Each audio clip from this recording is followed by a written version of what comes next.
Bonjour. Hello. Hola. Marhaba bikoum. Sur le fil, Le podcast d'actu de l'AFP. des nouvelles choisies pour vous sur notre fil info. Vous l'avez peut-être constaté, ces derniers mois, les annonces de saisie d'armes fabriquées avec des imprimantes 3D se sont multipliées. Preuve que ces armes, aussi appelées armes fantômes, circulent de plus en plus.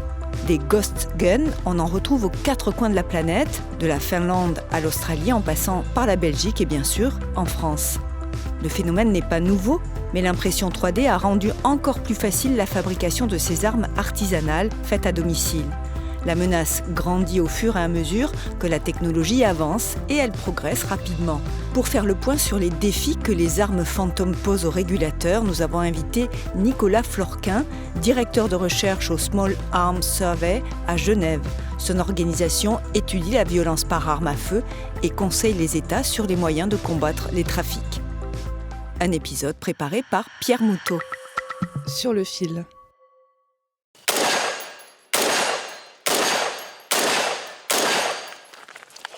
Ces tirs proviennent d'un fusil semi-automatique d'un genre bien particulier.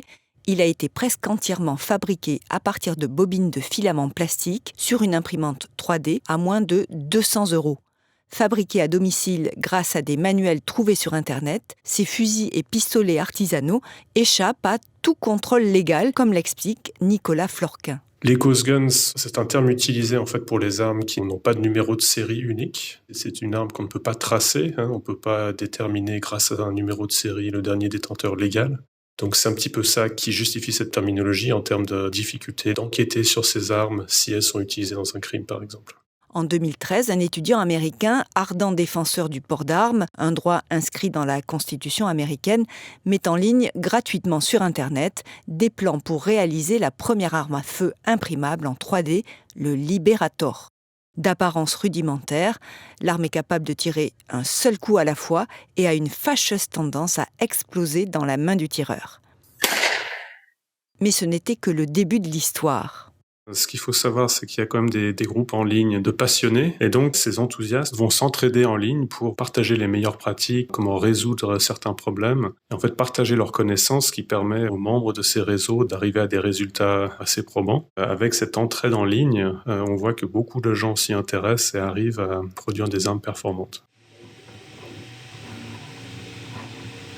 YouTube et les forums spécialisés regorgent de vidéos d'internautes qui testent leurs armes maison ou échangent des conseils pour les améliorer. Les plans en 3D et les fichiers informatiques nécessaires à leur création se trouvent en accès libre sur de nombreux sites que Pierre a pu consulter et qui cumulent des millions de téléchargements. Concernant les armes 3D, il y a plusieurs catégories. Il y a des armes faites uniquement en pièces imprimées en 3D, donc des pièces de polymère, mais qui ont assez rapidement été remplacées par des modèles qu'on appelle hybrides, donc qui sont un mélange en fait de pièces imprimées en 3D et de pièces métalliques qui peuvent être achetées dans des magasins de bricolage. Il y a une troisième catégorie d'armes 3D et qui est plus présente en Amérique du Nord, où c'est un mélange de carcasses imprimées en 3D et de pièces d'armes à feu achetées sur le commerce. À part la carcasse, les autres pièces sont en vente libre, donc il est possible de combiner une arme à feu très performante en imprimant la carcasse et en achetant les autres pièces sur le marché légal.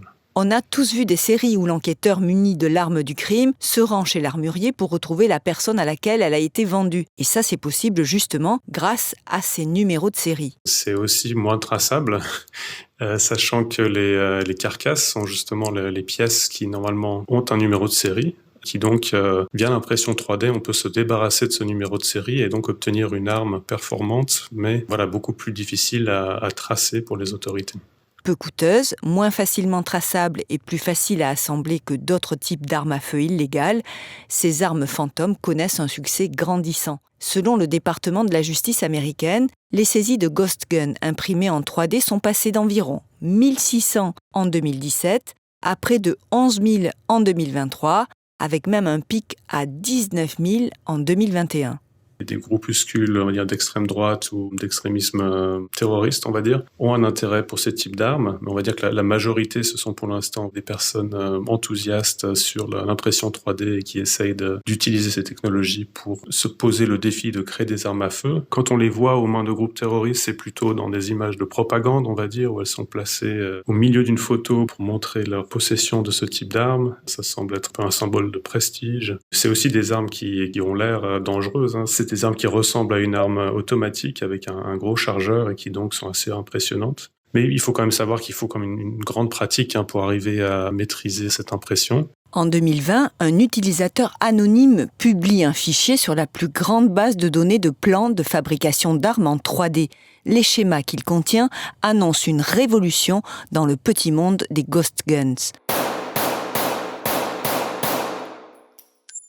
Ce sont les schémas du FGC9, l'arme 3D la plus utilisée aujourd'hui par les criminels. FGC pour Fuck Gun Control et 9 pour le calibre 9 mm. Le FGC9 a un grand avantage, il est composé à 90% de plastique et n'a donc presque plus besoin de certaines pièces en métal qui restent réglementées en Europe. Il échappe donc plus facilement au contrôle.